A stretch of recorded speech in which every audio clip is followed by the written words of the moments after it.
საქართველო აღარ არის ელექტორალური დემოკრატია. ამის შესახებ Freedom House-ის ბოლო ანგარიშში ვკითხულობთ, ანუ ოცნების ჩატარებული არჩევნები ვერ აკმაყოფილებს სტანდარტს.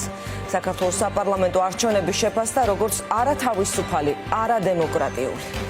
შეგახსენებთ, გასულ კვირას გამხდარდა Freedom ინსტიტუტის ანგარიში, სადაც საქართველოს საარჩევნო ავტოკრატიად მოიხსენიეს და კონკრეტულ გარემოებებს ეკუთვნიან საერთაშორისო მონიტორები. ამას თამარ დემეტრაშვილისგან გავიგებთ, გვერდიდან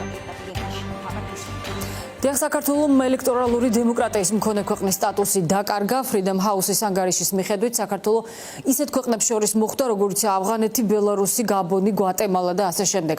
ამ ყველაფრის მიზეზი კი უსამართლოდ და დარღვევებით ჩატარებული საპარლამენტო არჩევნებია.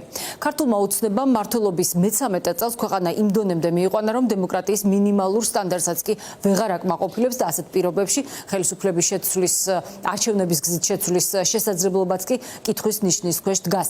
Freedom House-ის ანგარიშის მიხედვით საქართველოში არჩევნებში ისეთი დარღვევები დაფიქსირდა, როგორიცაა სახელმწიფო რესურსების გამოყენება, ადმინისტრაციული გაყალბება, კანდიდატებისა და ამომრჩევლების წინააღმდეგ ძალადობა, პროტესტის ჩახშობა და საარჩევნო უბნებზე თავდასხმა. ამ მონაცემთა ერთობლიობით საქართველოს რეიტინგში 2 ქულა დაკარგა, რაც საბოლოოდ ქვეყნის სტატუსზე აისახა. მესამე სექტორში აცხადებენ, რომ ქართული ოცნების პოლიტიკამ საქართველოს ცივილიზებულ ქვეყნებს დააშორა. ჩვენ საბოლოოდ ეს მინიმალური დემოკრატიის სტანდარტიც დავკარგეთ, რაც რა თქმა უნდა კატასტროფაა.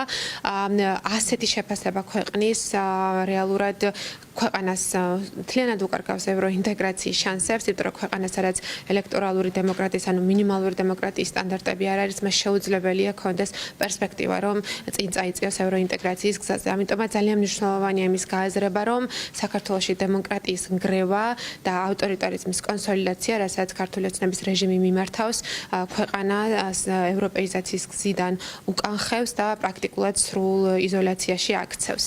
მასშტაბები იმისა, რომ კიდევ უფრო უარესდებოდა მდგომარეობა ქვეყანაში, არჩევნების გზით ხელისუფლების შეცვლის მიმართულებით კიდევ ერთხელ ბოლო არჩევნების დროს კიდევ ერთხელ დადასტურდა ასეთი მასშტაბის და ასეთი დონის გაყალბებები, ფარულობის დარღვევები, მოსყიდვა, ამომრჩევლების სხვადასხვა სახის ზეწოლის განხორციელება მართლაც წარმოუდგენელ მასშტაბებს აღწევდა და წარმოუდგენელია, რომ ამას ასახვა არ ქონოდა, ასე ვთქვათ, იმ ანგარიშებში, რომელიც Freedom House-ის ანგარიში გამოქვეყნდა.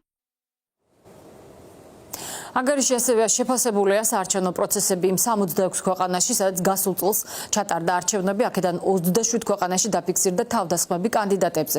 საარჩევნო შედეგების შემდგომ პროტესტს ადგილი ჰქონდა 11 ქვეყანაში, აქ საქართველოს ნახსენებია მოზამბიკთან ერთად და აღნიშნულია, რომ საპოლიციო ძალებმა პროტესტის მონაწილეების წინააღმდეგ არაპროპორციული ძალა გამოიყენეს.